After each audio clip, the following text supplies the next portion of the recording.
पहला क्वेश्चन आपके सामने है, बहुत ही प्यारा क्वेश्चन है और ये क्वेश्चन आपको कहीं नहीं मिलेंगे। तो स्टार्ट हो चुका है क्रैकर सीरीज। बताइए इस क्वेश्चन का आंसर क्या है जल्दी से एवरीवन। पहला क्वेश्चन किसी का गलत होना नहीं चाहिए। विच ऑफ द फॉलोइंग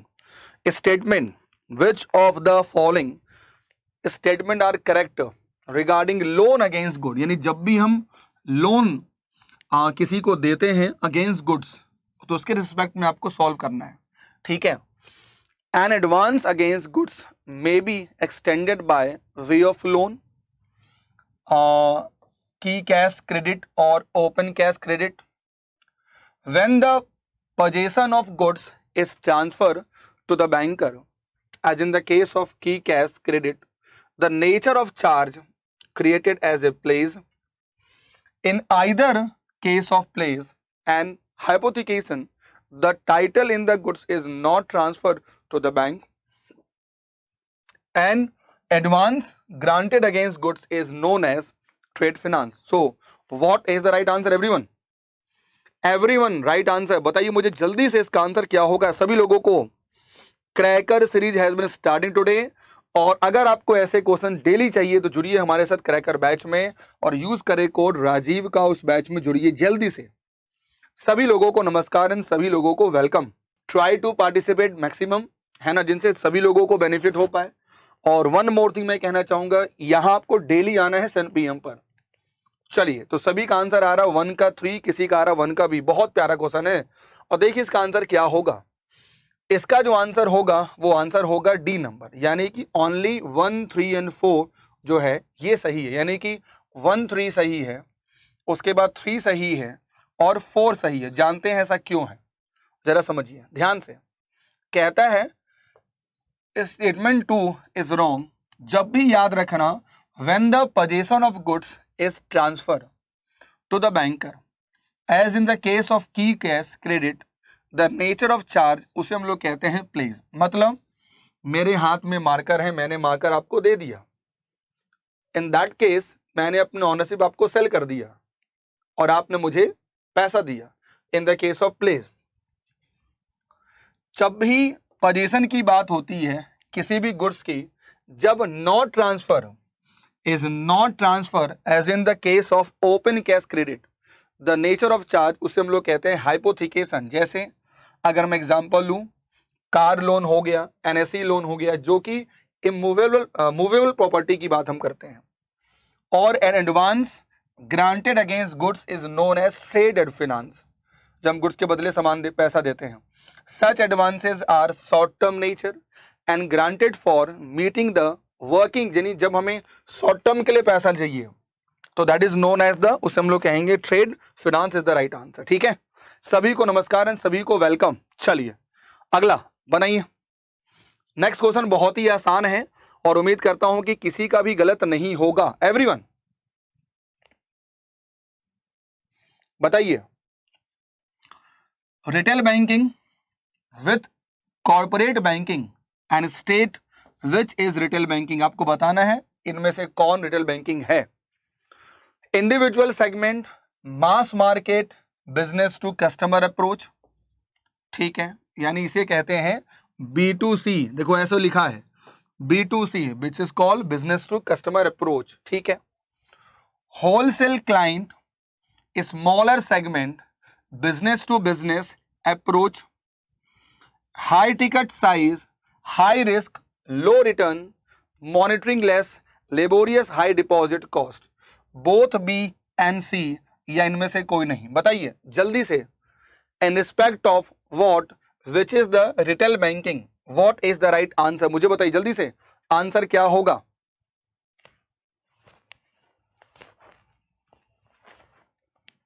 यानी कि आपको बताना है रिटेल बैंकिंग का कॉर्पोरेट बैंकिंग के रिस्पेक्ट में, है ना। बहुत अच्छा, सभी का। अजय त्रिपाठी जी ने कहा Kavita A, very nice. Snehalata Mohanty is welcome. तो यहां पर बहुत लोगों का आंसर आ रहा है, देखिए जरा आंसर क्या होगा। तो यहां आंसर अगर मैं कहूं तो यहां आंसर तो ए आ रहा है। अगर आपको याद होगा, क्या मुझे बताइए, जो टिकट का साइज है ये ज्यादा होता है। हाँ, individual segment, mass market, business to customer यानी B2C की बात हो रही है, कभी भी B2B की बात नहीं होगी। तो आंसर हमारा क्या होगा? ए नंबर। चलिए अगला, next one, among the mention factor, यानी आपको बताना है इसमें से ऐसा कौन सा, बहुत ही प्यारा क्वेश्चन है, among the mention factor which of these factors are responsible for growth of the retail banking segment in India. यानी इंडिया में अगर आज के समय में रिटेल बैंकिंग बहुत ग्रोथ कर रहा है तो उसके रिस्पेक्ट में क्या रीजंस होंगे आपको बताने हैं जल्दी से। वेरी नाइस अजय जी, बहुत अच्छा। Increasing purchasing power of middle class people, ये रीजन है क्या? या हमारा फाइनेंशियल जो मार्केट रिफॉर्म है वो रीजन है क्या? या इकोनॉमी ग्रोथ इंजन बहुत तेजी से विकास हो रहा है? या ऑल ऑफ द एबव? बताइए what is the right answer everyone.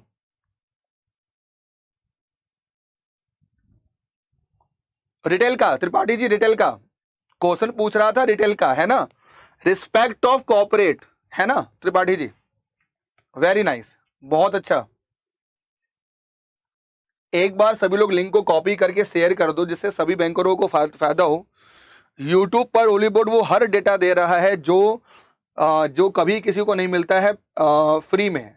हम लोग का सपना है कि जितना ज्यादा हो सके आपको करा दे डेटा, जिससे आप सभी लोगों का बेनिफिट हो पाए मैक्सिमम। तो याद रखना, अगर मैं ग्रोथ की बात कहूं आप सभी लोगों से ना, तो ये सारे ग्रोथ के रीजन है, ये सारे ग्रोथ के रीजन है।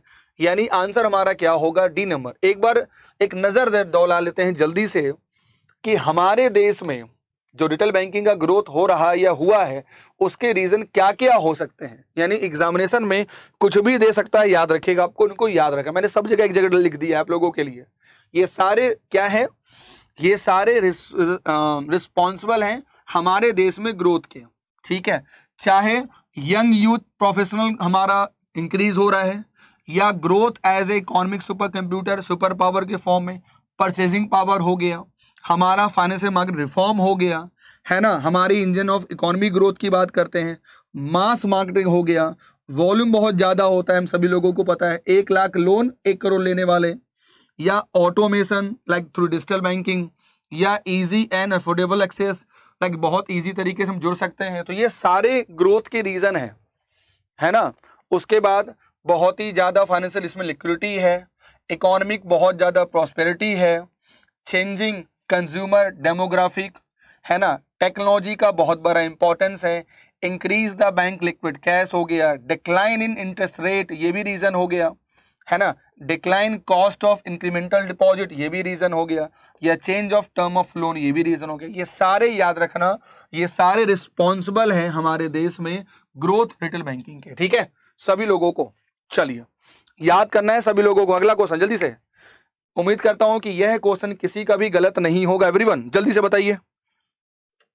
हाय आनंद झा जी वेलकम, हाय तरुण वेलकम। सभी लोगों से मेरा रिक्वेस्ट है कि कृपया, हाय ऋतु वेलकम, जितने भी हमारे बैंकर्स जुड़े हैं उनसे कि डेली मुलाकात करिएगा 7 PM पर, और ओली बोर्ड का CIB को सबसे पहले तो सब्सक्राइब कर लीजिए, ठीक है। जितना डेटा हम लोग आपको देंगे ना, आप भी कहोगे सर कुछ बचा नहीं, इट्स अवर कमिटमेंट, है ना। बताइए आंसर क्या होगा। पूछा जा रहा है, क्या पूछा जा रहा है कि among the given which of the following statement is not correct about fix, यानी आपको बताना है कि कौन सा FD के रिस्पेक्ट में गलत है, कौन सा FD के रिस्पेक्ट में गलत है, आपको ये बताना है। जल्दी से बताइए, जल्दी से, कौन सा FD के रिस्पेक्ट में रॉन्ग है। तो कभी भी FD अगर मैं कहूं आपको मंथली बेसिस पर नहीं होता है। बाकी जो सेकेंड ऑप्शन है बिल्कुल सही है, C ऑप्शन है बिल्कुल सही है, एंड D तो होगा नहीं। आंसर हमारा क्या होगा? आंसर हमारा होगा A नंबर। चलिए एक बार जल्दी से देख लेते हैं। जब भी हम बात करते हैं टर्म डिपॉजिट की, ठीक है, तो उसमें एक FD और एक RD दोनों होता है, ठीक है। Deposit can be built up on monthly basis की अगर हम बात करते हैं, हर मंथली जमा कर रहे हैं, so that is known as recurring deposit, okay. Term deposit interest rate for relevant period, उतने समय के लिए हमको मिलेगा। फ्लेक्सिबिलिटी होती है कि जितना अमाउंट होगा हम उतना जमा कर सकते हैं हर मंथली। बट FD में क्या होगा कि आप पैसा एक बार में सर्टेन टाइम के लिए जमा करते हैं, एक पॉइंट याद रखना कि एफडी और आरडी का जो रेट ऑफ इंटरेस्ट होगा वो हमेशा एक होता है, दोनों में डिफरेंस नहीं होता है। ठीक है, चलिए अगला बताइए जल्दी से अगली। त्रिपाठी जी यही करना है, एग्जामिनेशन में गलती नहीं होनी चाहिए। यहां नोट नहीं देखा वही एग्जाम में भी होगा।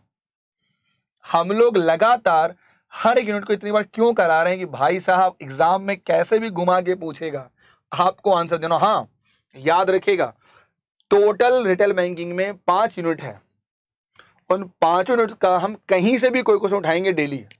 अब होगा डेली एक्सप्रेस ट्रेन चलेगी डेली, जिसमें हर तरह की क्वेश्चन मैं कराऊंगा। ठीक है, और आप लोगों ने कहा था ना कि केस स्टडी भी कराइए, तो केस स्टडी भी यहां पर होगा, इट्स माय प्रॉमिस। ठीक है, बताइए इसका आंसर क्या होगा जल्दी से।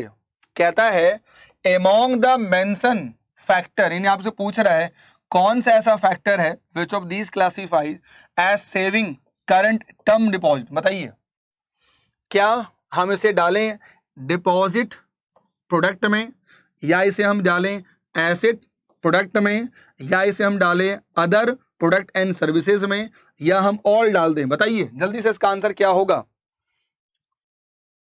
फंसना नहीं है आप लोगों को, फंसना नहीं है, गलती नहीं करना है। त्रिपाठी जी ने डी गलती किया, मनीष जी ने गलती किया, गलती हो रही है। बिकॉज क्या मुझे बताओ, इतना करने के बाद भी गलती करेंगे आप लोग। क्या कभी भी deposit whenever deposit is known as assets, कभी ऐसा होगा? क्या हम कभी भी कासा को क्या हम बैंक का एसेट्स कह सकते हैं? It is always liability. और अगर लाइबिलिटी है तो किस में जाएगा? Which is called deposit. Then फिर वाई आंसर डी क्यों आ रहा? ओके एवरीवन, और मेरा एक रिक्वेस्ट है, कृपया सभी लोग अटेम्प्ट करिए। ठीक है, जो आंसर आ रहा है डजंट मैटर, गलत होगा सीखेंगे। ठीक है, तो आंसर हमारा ए नंबर होगा। याद रखना है सभी लोगों को कि जब भी बात हो आपकी डिमांड डिपॉजिट, तो उसमें 2 ही चीजें होती हैं सर, कासा। जब भी हो बात टर्म डिपॉजिट की, है ना, उसमें या तो रिकरिंग और या तो फिक्स अकाउंट होती है। जब भी बात हो कहीं भी एसेट्स की, तो बात हो रही है लोन की। लोन कोई भी हो सकता है ना, लोन कोई भी हो सकता है। नाउ अगला, among the given which of the following is not correct। ध्यान से, कौन सही नहीं आपको ये बताना है रिस्पेक्ट ऑफ सेविंग अकाउंट। बताइए जरा जल्दी से आंसर क्या होगा everybody. Hi Deepa, good evening, welcome to all my dear bankers. सभी लोगों को नमस्कार है, सभी लोगों को गुड इवनिंग। चलिए बताइए जल्दी से आंसर क्या होगा। Basic saving account with chequebook, debit card, ठीक है।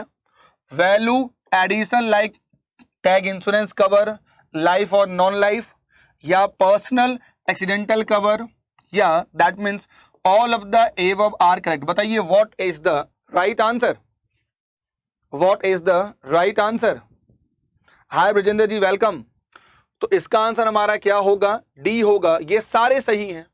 पूछ रहा है क्या, ये तो नहीं पूछ रहा है कि सेविंग अकाउंट में नहीं मिलता है। याद होगा प्रधानमंत्री जनधन योजना, अगर याद होगा उस अकाउंट में प्रधानमंत्री जीवन सुरक्षा बीमा योजना एंड प्रधानमंत्री जीवन सुरक्षा ज्योति बीमा योजना हम देते हैं कि नहीं देते हैं? देते हैं ना, तो ये तो कवर हो गया, है ना, ये हम देते ही हैं। और पूछ रहा है नॉट कौन सा है, ये भी हम दे रहे हैं। आंसर हमारा क्या होगा? सारे सही हैं। आंसर हमारा क्या होगा? सारे सही हैं। यस और नो बताइए जल्दी से सभी लोगों से, भाई सभी लोगों को यस और नो सही है कि नहीं बताइए जल्दी से। Very nice everyone, very nice. चलिए दिस इज योर डेस्टिनेशन। अगर आपको हर क्वेश्चन चाहिए डिटेल में मेरे साथ, मेरे बैच में एक्सेस करना है, सिर्फ मेरे ही नहीं सभी के साथ एक्सेस करना है, तो आज ही इनरोल करें इस बैच में। और ये ऑफर था, अभी डिमांड ज्यादा है तो ऑफर ये घट गया, और अभी भी आज आपको मिल जाएगा ये 2199 में। आज ही यूटिलाइज करें कोड जल्दी से राजीव, अभी अगर कल ले लिया होता तो कल ये बैच कितने मिलता, 1700 में, यानी आज 500 रुपये महंगा हो गया। बट आज ही इनरोल करें और पेड करें आप 2199 और इस बैच में जुड़िए। यहाँ मेरी ही क्लास नहीं, आपको सारी क्लासेस मिलेंगी एवरीवन, ठीक है। मैं बताऊंगा आपको बाद में कैसे हमें लॉगिन करना है, कैसे हमें जाना है। आपको यहाँ सब कुछ मिलेगा, सब कुछ मिलेगा। और यहाँ पर मेरी क्लासेस ऑलरेडी हैं फ्री, आप उसको देख सकते हैं, ठीक है। सभी लोगों को आज ही यूज करें कोड राजीव, और यहाँ मेरे साथ जुड़िए डेली 8 PM पर, 7 PM पर वहां क्लास होती है पीपीबी की, याद रखिएगा, है ना। उसके बाद 9 PM पे क्लास होती है अकाउंटेंसी की। सब क्लास आपको यहाँ मिलेंगी, टॉपिक वाइज मिलेगा, यूनिट वाइज मिलेगा आपको। आज ही एनरोल करें, समय नहीं है ज्यादा, ठीक है। चलिए अगला, अगला जल्दी से बताइए, which of the following statement are correct, कौन सा सही आपको बताना है। जल्दी से ध्यान से अटेम्प्ट करिएगा, थोड़े से क्वेश्चन अब हार्ड होंगे, ठीक है everyone. Medical insurance premium provide tax exemption under section 80D of income tax, ठीक है। दूसरा क्या कहता है, नेटवर्थ एसेट्स माइनस लायबिलिटी। आपको बताना है कौन सा सही है, क्या ओनली दोनों सही है, क्या ओनली एक सही है, क्या ओनली दूसरा सही है, या इसमें से कोई भी सही नहीं है। बताइए जल्दी से इसका आंसर क्या होगा एवरीवन, जल्दी से बताइए इसका आंसर क्या होगा एवरीवन, बताइए जल्दी से इसका आंसर क्या होगा। सभी लोगों से रिक्वेस्ट है सेशन को जहां तक हो सके पहुंचाइए एवरीवन, बहुत अच्छा। बताइए दीपा विजिबल नहीं है क्या, मुझे बताओ सभी लोग विजिबल नहीं है क्या, make me confirm, make me confirm, क्या विजिबल नहीं है क्या, मुझे बताओ जल्दी से। आप सभी लोग विजिबल है ना सभी लोगों को।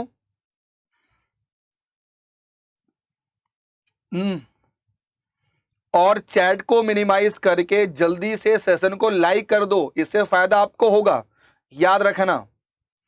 चैट में लिंक भी है, आप उस बैच में डायरेक्ट एनरोल भी कर सकते हैं। ओके, तो उन्होंने कहा विजुअल, एक्चुअली ना अपने स्क्रीन की जो रेजोल्यूशन है ना उसको थोड़ा सा इंक्रीज कर लीजिए, है ना।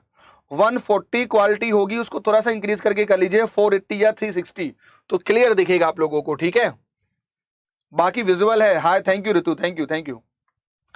तो याद रखना इस क्वेश्चन का जो आंसर होगा वो ए नंबर होगा, यानी कि दोनों ही सही हमारे हैं।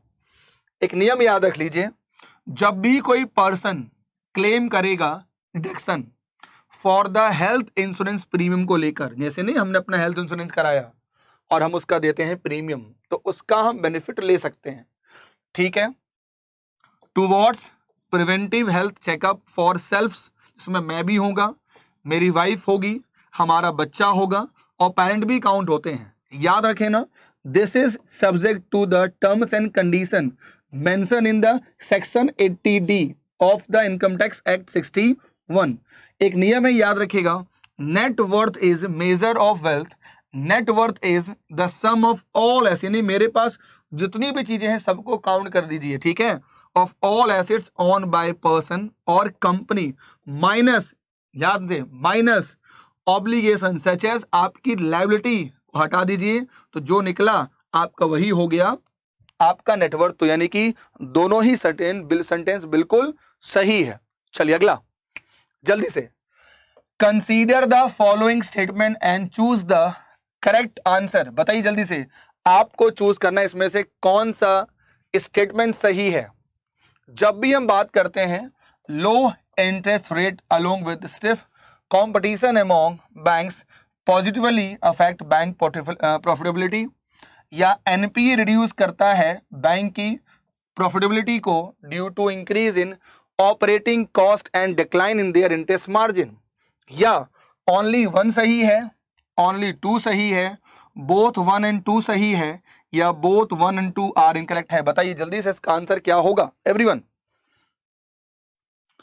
ये सारे क्वेश्चंस आपको कहीं नहीं मिलेंगे, इट्स माय कमिटमेंट। और इससे ही शानदार क्वेश्चन आज मैं कराने वाला हूं 8 PM पर क्रैकर बैच में। एक बार ज्वाइन करिए, आपको पता चलेगा रियल में उस बैच में क्या खास है, जहां टाइम की कोई पाबंदी नहीं है, आप मुझसे ऑडियो वीडियो के रूप में बात कर सकती है, सबसे बड़ा बेनिफिट होता है उस बैच में, है ना। चलिए, तो सभी लोगों का आंसर लग रहा है बी सही होगा, कुछ लोगों का सी हो रहा, बहुत अच्छा। कुछ लोगों का बी, कुछ लोगों का सी हो रहा, वेरी नाइस। तो इसका आंसर हमारा क्या होगा, जरा देखते हैं। इसका आंसर हमारा बी नंबर होगा। बिल्कुल सही है, बिल्कुल हमारा जो ये सेंटेंस है ये बिल्कुल सही है। चलिए अगला, आपको बताना है imply that the loss arising, जब हमें लॉस होता है, losses arising due to risk exposure shall be retain और एज्यूम बाय द पार्टी और द ऑर्गेनाइजेशन, उसे क्या कहेंगे? क्या उसे हम पोटेंशियल रिस्क ट्रीटमेंट कहेंगे? क्या उसे हम रिस्क ट्रांसफर कहेंगे? क्या उसे हम रिस्क अवॉइडेंस कहेंगे? क्या उसे हम रिस्क रिटेंशन कहेंगे? बताइए जल्दी से, इसका आंसर क्या होगा everyone? Hi Mahir ji, fan club, welcome, good evening सभी को, गुड इवनिंग सभी को, वेलकम सभी को, गुड इवनिंग एंड सभी को वेलकम।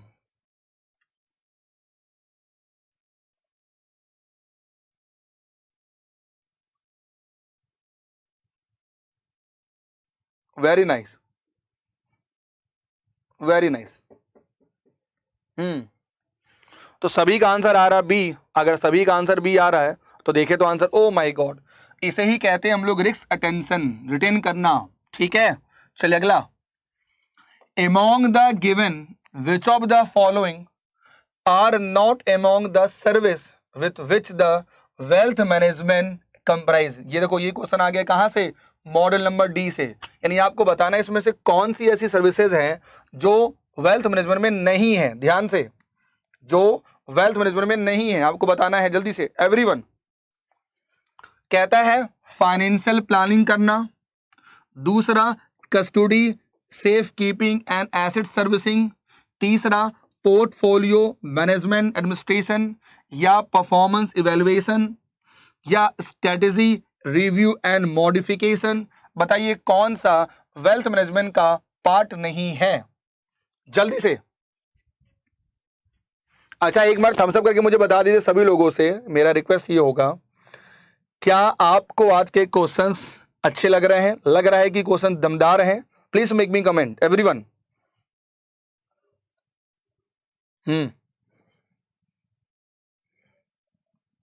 तो मुलाकात करिए डेली 8 PM पर। What is the right answer everybody? 10 का डी कैसे होगा? Subhashree, how is the right answer? देखो ध्यान से, अगर आपको गौर करना होगा कि ऑब्वियसली मेरे पास पैसा है, I have lots of money, and the person who handle my wealth, the person who just create my wealth, that is called wealth management. और वो जो मेरा काम कर रहा है, this is called wealth management. तो पहला काम तो होगा, यानी कि पहला ऑप्शन तो होगा ना, this is called financial planning. Am I right? अब जरा ध्यान से देखिए, हमारा पोर्टफोलियो क्या होगा, डिजाइन होगा, यानी कि portfolio management, portfolio management services की बात करते हैं तो सारा डिजाइन होगा ऑब्वियसली। ठीक है, अगर मैं बात करता हूं हमारी स्ट्रेटेजी को हम क्या करते हैं, रिव्यू करते हैं, जो हमने सोचा वो सही सोचा कि नहीं। लेकिन क्या बताइए, कस्टोडियन का काम, सेफ कीपिंग का काम, क्या ये वेल्थ मैनेजमेंट का है? Never be. तो आंसर हमारा क्या होगा? आंसर हमारा होगा बी नंबर। ठीक है, चलिए अगला, गारंटी। देखिएगा ये सब क्वेश्चंस आएंगे एग्जामिनेशन में। बताइए जल्दी से आंसर क्या है एवरीबॉडी? अगर अच्छा लग रहा है सेशन तो सेशन को जरूर लाइक करना, चैट को मिनिमाइज करके वीडियो को लाइक जरूर कर दीजिएगा, जिनसे सभी को फायदा हो। नाउ, अगर पेमेंट में डिले हुई, रीपेमेंट को लेकर, प्रिंसिपल या इंटरेस्ट को लेकर, ठीक है, अदर अमाउंट और या पार्सली ओवरड्यू हो गया और हम आ गए SM1 में, तो उस केस में कंडीशन क्या होगी? क्या 1 to 30 डेज को हम कहते हैं SM1? क्या 31 से 60 को कहते हैं SM1? क्या 61 से 90 को कहते हैं SM1? या बियॉन्ड 90 डेज को कहते हैं SM1? बताइए जल्दी से आंसर क्या होगा everybody? What is the right answer? What is the right answer everybody? What is the right answer? चलिए नेक्स्ट, तो बिल्कुल याद रखना है सभी को, 0 अगर होगा तो 1 to 30 में आएंगे, कहीं पूछ दो घुमा के। SM1 की बात करते हैं तो 31 से 60 में आएंगे, और SM2 की बात करते हैं जिसको कहते हैं स्पेशल मेंशन अकाउंट, तो 61 से 90 याद कर लेना है, दोबारा कभी भी लाइफ में गलत ना होना चाहिए किसी भी लोगों का। ठीक है, चलिए ओके, थैंक यू। अगला, what is the kind of risk that apply to an entire market? जरा समझना, पूरा मार्केट ही हमारा कोलैप्स हो गया, है ना, और मार्केट सेगमेंट, उसे क्या कहते हैं? क्या इसे हम सिस्टमैटिक रिस्क कहेंगे? क्या इसे हम अनसिस्टमैटिक रिस्क कहेंगे? क्या इसे हम स्पेसिफिक रिस्क कहेंगे? क्या इसे हम डाइवर्सिफाई रिस्क कहेंगे? बताइए जल्दी से। जब पूरा मार्केट ही हमारा कोलैप्स हो गया, तो याद रखना, जब पूरा मार्केट ही कोलैप्स हो गया, इन्फ्लेशन आ गया, इकोनॉमी डूब गई, इन सबको हम लोग कहते हैं सिस्टमैटिक रिस्क। क्या कहते हैं? This is called systematic risk कहते हैं। ठीक है, याद रखिएगा ध्यान से। जैसे इंटरेस्ट रेट, जैसे इन्फ्लेशन, जैसे मार्केट, ये हमारे हाथ में नहीं है, ये हमारे हाथ में नहीं है। और जो हमारे हाथ में है, हमारा बिजनेस को कंट्रोल करना, हमारे फाइनेंशियल को कंट्रोल करना, इसे कहते हैं अनसिस्टमैटिक रिस्क कहते हैं। ठीक है, आज के बाद गलती नहीं होगी, आई होप किसी से भी। ठीक है, now next one, among the given, in which of the given stage the product become less attractive for the consumer due to various reason and result in drop in sales volume and profit? So introduction stage में, growth stage में, maturity stage में, या decline? बताइए जल्दी से इसका answer क्या होगा। बताइए जल्दी से इसका आंसर क्या होगा everybody. What is the right answer? What is the right answer?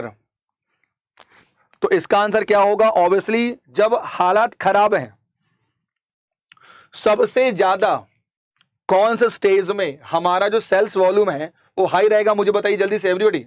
सबसे ज्यादा जो हमारा सेल्स हाई रहेगा, मुझे बताइए कमेंट करके, वो कौन से स्टेज में रहेगा एवरीबॉडी? तो याद रखना, हमेशा जब भी सेल हाई की बात होगी ना, तो याद रखना, अगर सेल हाई है तो वो हमेशा रहेगा किसमें? आपकी मैच्योरिटी स्टेज में रहेगा। ठीक है, चलिए अगला, on the basis of finding, बहुत प्यारा क्वेश्चन है, कहीं नहीं मिलेगा आपको। On the basis of finding McKinsey study report आई थी 2004 में, उसमें ये कहा गया था जो पेनिट्रेशन है ऑटो लोन का, विच ऑफ द फॉलोइंग, आपको बताना इसमें से मैच कौन सही कर रहा है। सबसे पहला, अर्बन मास हाउस होल्ड जिनकी इनकम 25,000 से 2 लाख के बीच में है, उनका पेनिट्रेशन 2% है। मास अफ्लुएंट हाउस होल्ड जिनकी इनकम 2 लाख से 5 लाख के बीच में है, उनका पेनिट्रेशन 5% है। या अफ्लुएंट हाउस होल्ड जिनकी इनकम 5 लाख से 10 लाख के बीच में है, उनका जो पेनिट्रेशन है वो 10% है। या सारे ही गलत है? मुझे बताइए, सॉरी सारे ही सही है, ऑल ऑफ द एबव। बताइए इसका आंसर क्या होगा। थैंक यू, वेरी नाइस, बहुत अच्छा, वेरी नाइस, बहुत अच्छा, वेरी नाइस, बहुत अच्छा, बहुत अच्छा, बहुत अच्छा, वेरी नाइस, अल्टीमेट, अल्टीमेट। बताइए जल्दी से इसका आंसर क्या होगा। बहुत अच्छा, बहुत अच्छा, आंसर क्या होगा?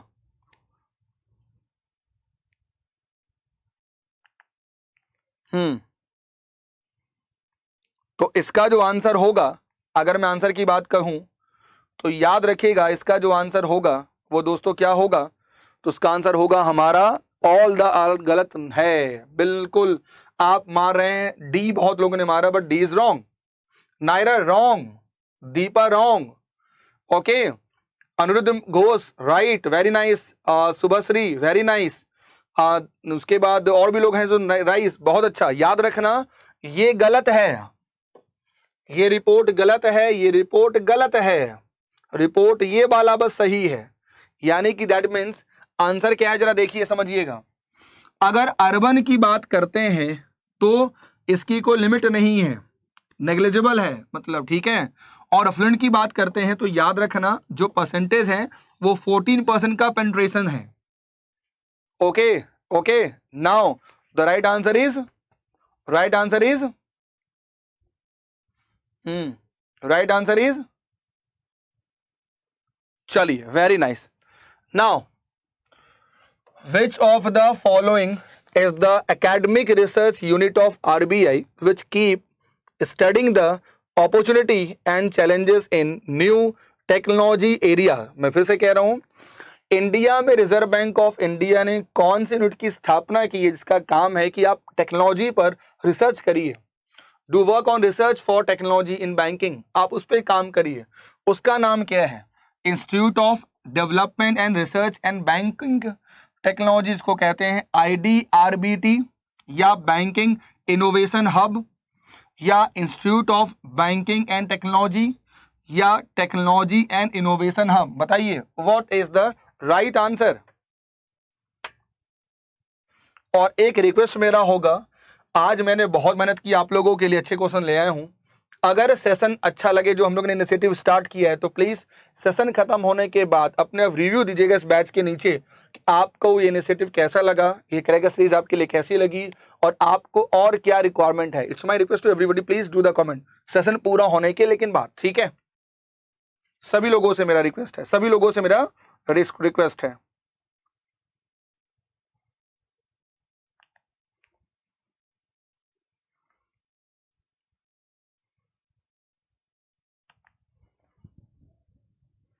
चलिए, अगर आपको मैं बताऊं इस क्वेश्चन का आंसर IDRBT, तो ये बना 1996 में, और Mister professor D Janaki Raman ji जो हैं वो इसके चेयरमैन हैं।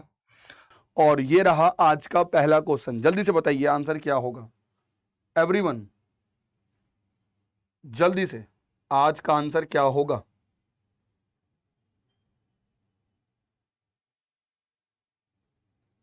बहुत अच्छा। देखिए कहता है, क्वेश्चन बहुत ही प्यारा है, ध्यान से सुनिएगा। कहता है which of the following are the area where artificial intelligence AI is enable in banking and finance. यानी बेसिकली कह रहा है कि बैंकिंग फाइनेंस में जो AI है वो कहां पर है। पहला स्मार्ट वैलेट, या अंडरराइटिंग, या लेंडिंग डिसीजन, या कस्टमर सपोर्ट। बताइए आंसर क्या होगा जल्दी से सभी लोग। In which of the following are the area where AI is enable in banking and finance, जहां पर बैंकिंग फाइनेंस में ये okay. Screen move to left side, देखो विजिबल तो है ना सभी लोगों को, मुझे बताओ एक स्क्रीन तो प्रॉपर विजिबल है। ए किरण,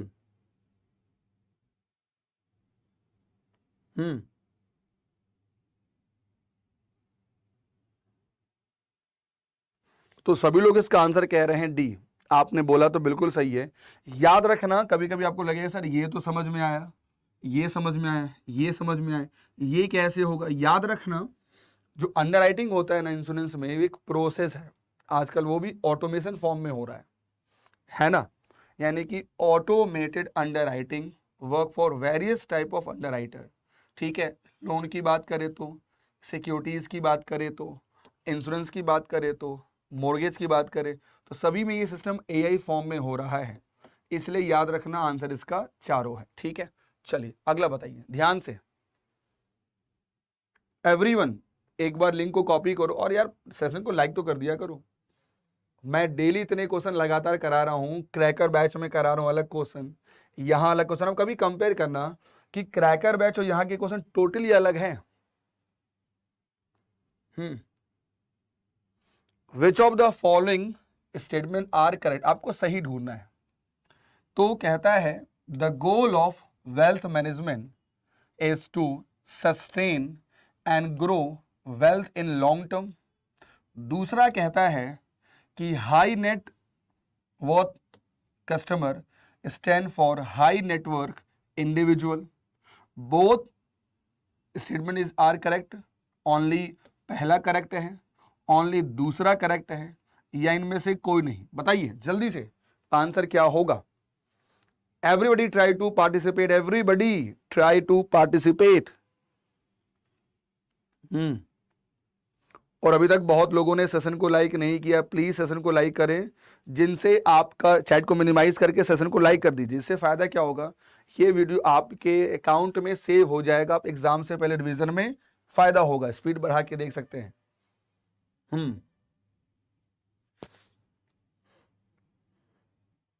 welcome AK Chaudhary ji, how are you.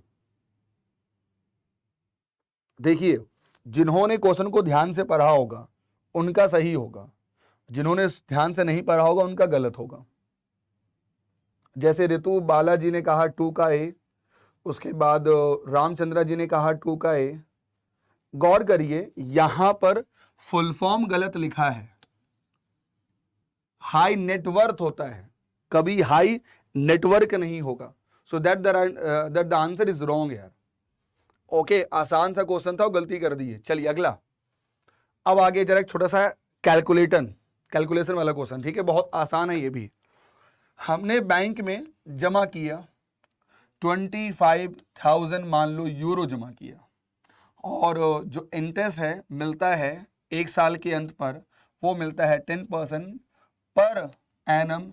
हमें निकालना है कंपाउंड हाफ ईयरली बेसिस पर। बताइए क्या होगा answer. Yes, nice Karthikeyan, good one. यानी आपको कंपाउंड फॉलो करना है, वो भी हाफ ईयरली का। बताइए आंसर क्या होगा, जरा देखिए तो किसका आंसर सही होता है। Okay, Chaudhary ji still in office, very nice यार, यार वेरी डूइंग हार्ड वर्क यार। एक जहां तक मैं जान पा रहा हूं एक ही अजीत सर है ना आप, अजीत जी, मैं अक्सर देखता हूं आपको, जहां तक मैं अगर सही समझ पा रहा हूं तो। चलिए सॉल्व करिए सभी लोग जल्दी से, इसका आंसर बताइए मुझे क्या होगा। इसका आंसर बताओ मुझे जल्दी से क्या होगा। हमने बैंक में डिपॉजिट जमा किया, आपको कंपाउंड निकालना है half yearly base per annum दिया हुआ है 10%। बताइए इसका आंसर क्या होगा। ये क्वेश्चन आपके याद रखना पेपर 3 में मॉडल सी में भी आएगा, और रिटेल बैंकिंग में मॉडल ई में भी आएगा। प्लीज सभी लोग अगर जिनको पता होगा फॉर्मूला याद करो, कुछ मैं हिंट दे रहा हूं। अगर आपको याद होगा प्रेजेंट वैल्यू, फ्यूचर वैल्यू, आप बहुत जल्दी निकाल देंगे। M I right? तो मनीष जी का आंसर आ गया, उन्होंने कहा डी होगा राइट आंसर, यानी कि 2562.50। ठीक है, देखते हैं किसका सही होता है। जरा देखिए पहले तो इसका फॉर्मूला देखते हैं, सिंपल सा। इसका आंसर बिल्कुल सही है मनीष जी, वेरी नाइस यार, आपने सही किया। अब सॉल्व कैसे करेंगे, तो देखिए बहुत ही तरीके हैं। एक आसान तरीका मैं आप लोगों को बताता हूं, बहुत इंपॉर्टेंट है। आपको ना ये फॉर्मूला याद रखिए, ये फॉर्मूला ना आपको बहुत काम देगा, ठीक है। इन ब्रैकेट में 1 + i⁻, अगर मैं बात करता हूं n, ये फॉर्मूला ना आपको बहुत काम देगा, ठीक है। एवरीवन लिखा हुआ है, देखिए जब भी निकालना हो फ्यूचर वैल्यू, तो जो भी आपका प्रेजेंट वैल्यू है ब्रैकेट में 1 + i⁻n आप निकालेंगे। अब अगर गौर से देखो तो शायद ये बहुत आसान सा क्वेश्चन था, हमें हाफ ईयरली वैल्यू निकालनी है इस पैसे की। तो हम सभी लोगों को पता है कि हाफ ईयरली होगा तो ये 10% नहीं होगा, ये तुरंत हो जाएगा 5%, क्योंकि यहां 2 से डिवाइड करेंगे। अब अगर मैं कहूं कि अगर मैं 5% निकालूं फैक्टर 2 का, सॉल्व करूं इसको, तो ये तो सभी लोगों का आ जाएगा 1.1025। सिंपल सा कैलकुलेशन है जो सभी लोगों को पता होगा। बस आपने जो इंटरेस्ट अर्न किया कैसे निकालेंगे, तो जो वैल्यू हमारी आई उसको हमने इससे मल्टीप्लाई कर दिया, जो भी आया होगा, यानी ये रहा हमारा टोटल अमाउंट, उसमें से हमने प्रिंसिपल को कर दिया माइनस, यानी कि इतना पैसा जो था ये हमने कर दिया इंटरेस्ट। तो आंसर हमारा क्या हो गया 2562.50। सिर्फ एक यही तरीका नहीं है, आप सिंपल से जो एन्युटी का फॉर्मूला होता है उससे भी निकाल सकते हैं, ठीक है। निकालना कंसर्न है, फॉर्मूला कंसर्न नहीं है। चलिए अगला, कृपया ध्यान से इसको अटेम्प्ट करिएगा। Among the given which of the following is correct statement on the basis of amount and charge applicable to NEFT. यानी कि जब भी हम एनएफटी करते हैं तो हमें कुछ चार्ज देना होता है, याद होगा। ऑनलाइन में तो कोई चार्ज लगता नहीं, ऑफलाइन में चार्ज हमें देना होता है। तो आपको बताना है कि इसमें से कौन सा स्टेटमेंट जो सही है। पहला कहता है 2 रुपीज देते हैं जब हम भेजते हैं अप टू ₹10,000। 3.5 रुपीज देते हैं जब हम भेजते हैं 10,000 से लेकर 1 लाख रुपए। और तीसरा कहता है 10 रुपीज लगता है जब हम भेजते हैं 1 लाख रुपए से 2 लाख रुपए के बीच में। और डी कहता है कि हम 25 रुपए देते हैं जब हम पैसा भेजते हैं मोर देन 2 लाख रुपए। बताइए आंसर क्या होगा, जल्दी से बताइए। Very nice everyone, very nice. Answer क्या होगा। मैंने इसी क्वेश्चन को कल क्रैकर बैच में कराया था, लेकिन घुमा के कराया था, ये घुमा के यहां पूछा हूं, है ना। आंसर क्या होगा एवरीबॉडी? Very nice. चलिए देखिए, आप लोग रट लीजिए, आज के बाद कभी गलती नहीं होगा। मैं कह रहा हूं ना आपको, जहां से देखो तो एग्जाम में क्या पूछेगा वो सब कुछ हम लोग यहां पढ़ेंगे। ये बिल्कुल सही है, आंसर आपका डी होगा। ठीक है, 4 है क्लॉज, आपको याद रखना, ओनली 4 क्लॉज, ओनली 4। पहला याद रखना है आपको, याद रखिएगा 2.5 रुपए, दूसरा 5 रुपए, तीसरा 15 रुपीज, फोर्थ नंबर 25। ये 4 हैं, 2.5, 5, 10 और 25। ठीक है, अगर हमने भेजा 10,000 रुपीज तक तो 2.5 रुपए प्लस जीएसटी चार्ज भी लगता है। 10,000 रुपए से लेकर 1 लाख रुपए के बीच में तो लगेगा 5 रुपीज चार्ज लगेगा, that is very common. And from 1 lakh to 2 lakh के बीच में अगर if I send the amount, the 15 rupees charge would be applicable. And the last one, if I send the amount from 2 lakhs rupees to above, then charges would be 25 rupees. So इसलिए option number D is the right answer. Okay सभी लोगों का। चलिए अगला, जो भी ये question आज कराऊंगा ना, बहुत ही शानदार क्वेश्चन कराऊंगा, इट्स माय प्रॉमिस एवरीवन।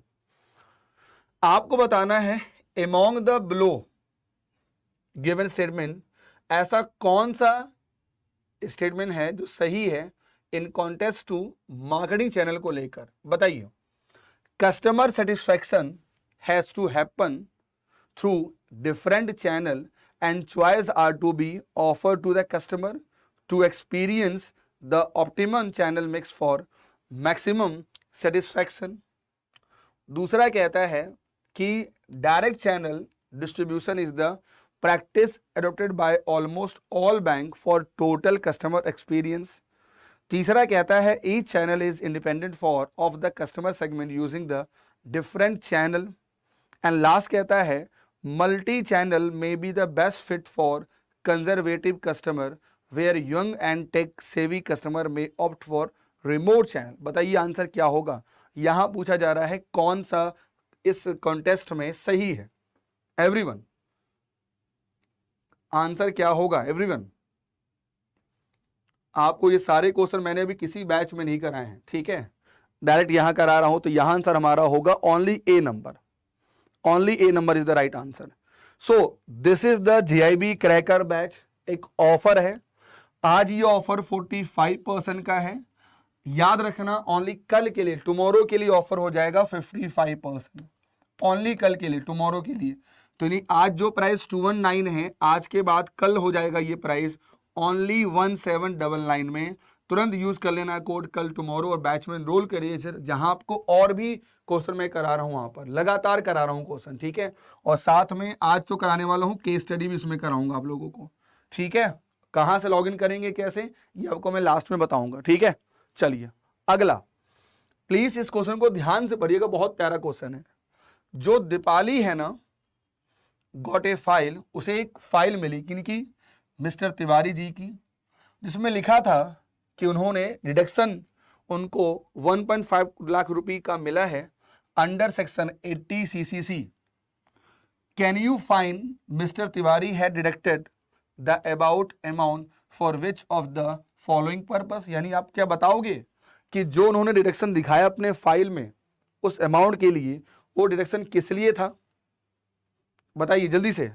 क्या वह एक इंश्योरेंस प्रीमियम दिया वो दिखाया गया उन्होंने, क्या उन्होंने पेंशन एंड कंट्रीब्यूशन दिखाया, क्या उन्होंने हाउस रेंट पेड दिखाया, या expenditure allowed it for deduction. बताइए उन्होंने जो डिडक्शन लिया वो किस रिस्पेक्ट में लिया। Everyone hi everyone, welcome. Deepali को मिस्टर तिवारी जी की फाइल मिली, उस फाइल में उन्होंने दिखाया कि डिडक्शन हमें मिला है 1.5 लाख रुपीस का अंडर सेक्शन 80 CCC। तो आपको ये बताना है कि जो CCC है वो बेसिकली कौन से डिडक्शन में देता है, किस में मिलता है टैक्स बेनिफिट। तो इस क्वेश्चन का जो आंसर है दोस्तों वो याद रखना ए होगा, यानी रट लीजिए सभी लोग ध्यान से। सेक्शन 80 CC क्या बताता है, ये बताता है जब भी हम देते हैं इंश्योरेंस की प्रीमियम हमें उसका छूट मिलता है। 80 CCD की बात करें तो जब भी हम किसी पेंशन में कंट्रीब्यूट करेंगे तो वो बताता है। 80 CCD अगर हम पेंशन में कंट्रीब्यूशन करेंगे तो वो बताता है, बट दोनों के लिए ये 2 बार आ गया, सॉरी सॉरी, ठीक है। और जो हमारा सेक्शन 57 है वो बताता है एक्सपेंडिचर अलाउड एज डिडक्शन, यानी कहीं हमने दिखाया है तो इस हिसाब से जो हमारा आंसर होगा वो होगा हमारा इंश्योरेंस प्रीमियम, क्योंकि कह रहा है 80 CCC। ओके, सभी लोगों को क्लियर दिस वन, ये पॉइंट याद रख लेना सभी लोग। चलिए अगला, आपने अक्सर तो क्वेश्चन ये देखे थे कि लाख में मैंने कराया था, आज मैंने कुछ क्वेश्चन चेंज कर दिए हैं। अगर मान लो जनरली डिफाइन किया गया कोई भी प्राइवेट इंडिविजुअल जिसका जो 1 मिलियन कहें या हम 7 करोड़ रुपए कहें उसका, उसके पास इन्वेस्टेबल एसेट्स हैं, तो उसको हम कौन सी कैटेगरी में डालेंगे?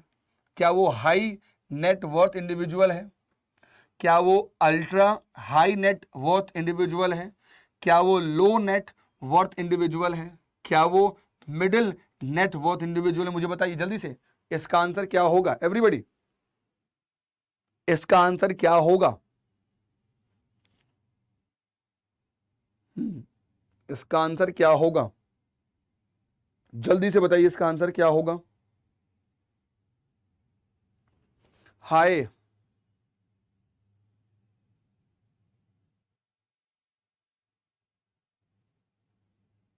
okay, just I got your point and I try to provide the solution as soon as possible, and I just forward your query to the concerned team. Okay, obviously यार, obviously मैं करा दूंगा। बाकी आप मुझे एक बार टेलीग्राम में tag कर देना, मैं बता दिखाना कि कहाँ ऐसा है।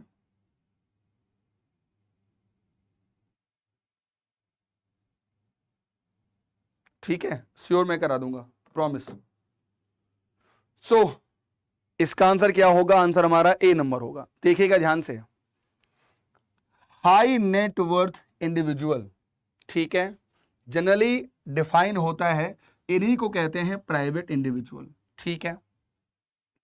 और अगर मैं ग्रोथ की बात करूं तो याद रखना यही H&M आगे चलकर अल्ट्रा हाई नेट में कन्वर्ट होता है, ठीक है। अगर 1 मिलियन से लेकर 1 मिलियन कहे या हम कहें 7 करोड़ रुपीस, तो हम काउंट करेंगे किसमें?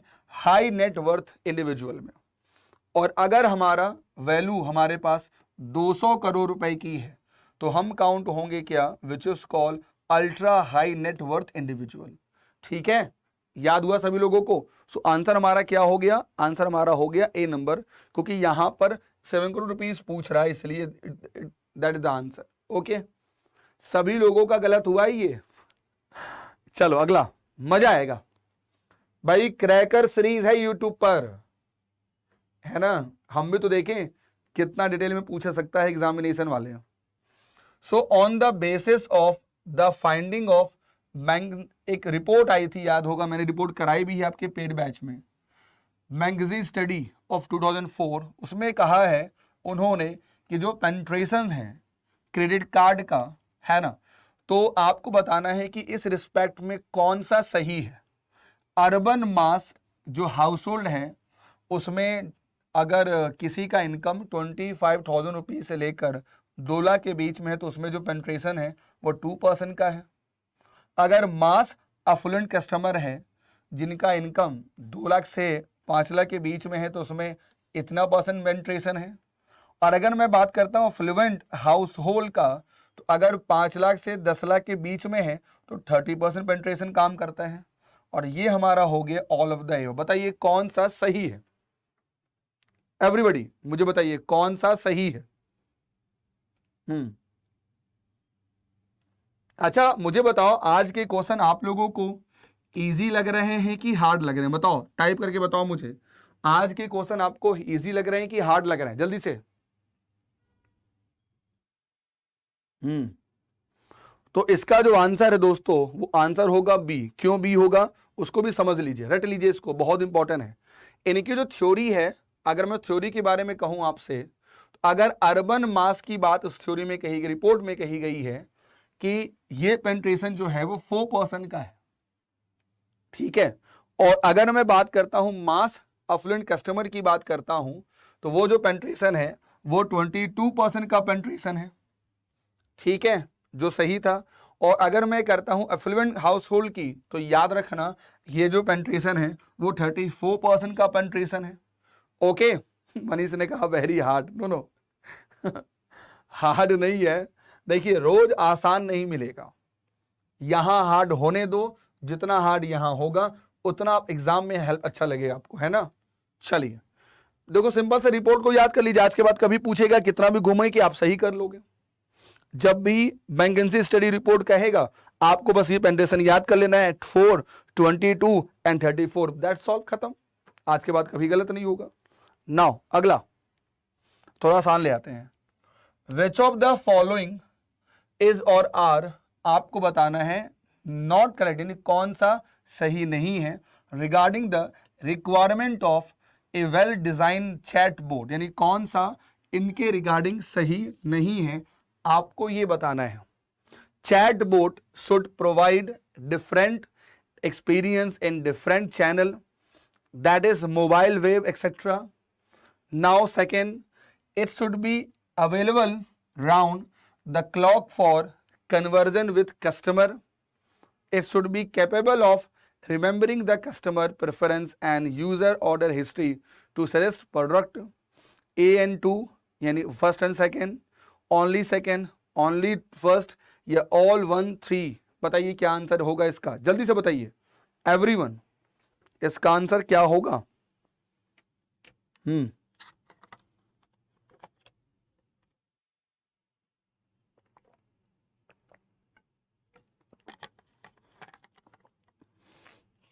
हम्म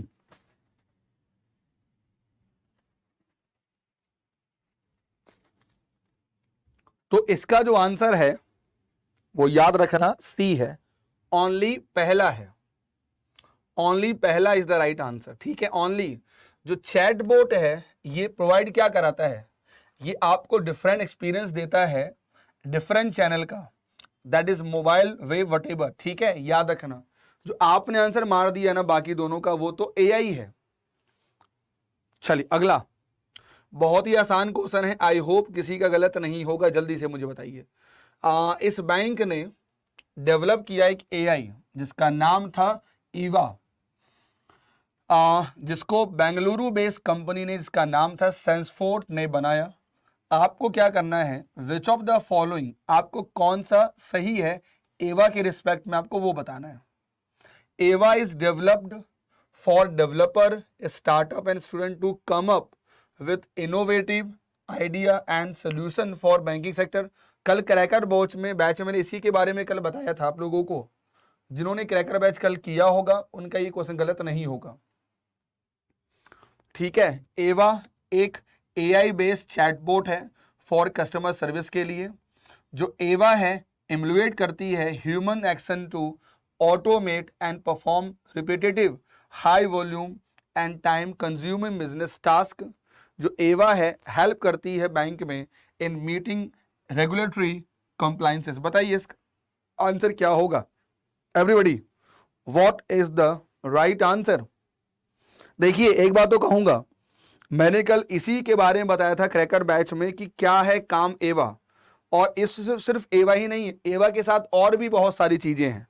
तो यहां जो आंसर होगा बी, बिल्कुल याद रखना, ये एक एआई बेस्ड चैटबॉट है जो कस्टमर की प्रॉब्लम को रिजॉल्व करती है। और याद रखना ये मात्र आपको 4 सेकेंड में आंसर दे देंगी, ओनली 4 सेकेंड में, और इसने अभी तक लाखों क्यूरीज को रिजॉल्व किया है, ठीक है। यही है एवा। जो भी लोग देख रहे हैं, जो आगे देखेंगे, आप मुझे इस वीडियो के नीचे जब ये सेशन खत्म हो जाएगा तो मुझे बताना कमेंट करके कि एवा का फुल फॉर्म क्या है। कल मैंने बताया है क्रैकर बैच में, है ना, एवा का फुल फॉर्म क्या है। चलिए अगला, which of the following statement are correct, आपको बताना है कौन सा इसमें सही है। पहला कहता है in the early stage of one's career the client is in transition stage. दूसरा कहता है withdrawal plan is suitable for retire investor. बताइए आंसर क्या होगा। Both are correct, only 1 is correct, only 2 is correct, या नन ऑफ द करेक्ट, कौन सा सही नहीं है। बताइए जल्दी से इसका आंसर क्या होगा, कौन सा स्टेटमेंट सही है? जल्दी से तो याद रखना, ओनली दूसरा जो है वो सही है। चलिए अगला, the amount of operational efficiency as well as stability of the bank diversification profit through non-interest income operational and control of their cost are captures by, क्या होगा? क्या कैपिटल एडिक्वेसी रेशियो कहेंगे, क्या सॉल्वेंसी रेशियो कहेंगे, क्या rate of return on assets कहेंगे, या profitability based measurement कहेंगे? बताइए इसका आंसर क्या होगा एवरीबॉडी। मेरा ये कहना है कि जितने तरह के क्वेश्चन हम लोग बनाएंगे उतना ज्यादा हम लोगों को अच्छा है। समझ रहे हैं आप सभी लोग? जितने तरह के क्वेश्चन बनाए, अभी हम लोग ने बहुत क्वेश्चन बनाए, अभी और क्वेश्चन टाइप करेंगे और देखेंगे, यानी कितने क्वेश्चन बनाने के बाद फायदा क्या होगा अटेम्प्ट करने के बाद, कि एग्जाम में हेल्प मिलेगी बहुत ज्यादा, है ना एवरीवन। तो इसका आंसर क्या होगा? इसका आंसर होगा हमारा, this is called profitability based measurement.